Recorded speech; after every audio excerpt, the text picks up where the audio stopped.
আইনি জটিলতায় মিঠুন চক্রবর্তী, অবৈধ নির্মাণের অভিযোগ উঠল তার বিরুদ্ধে।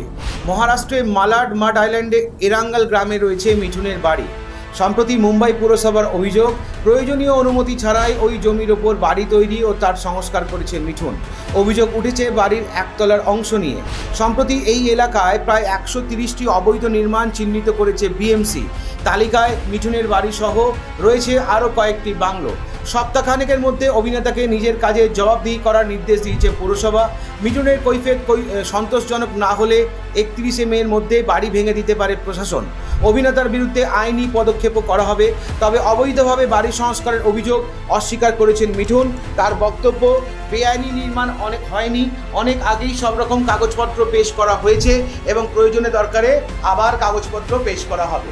এবং তিনি আরও জানান যে তিনি আইনের সাথেই সবসময় ছিলেন, আছেন এবং থাকবেন।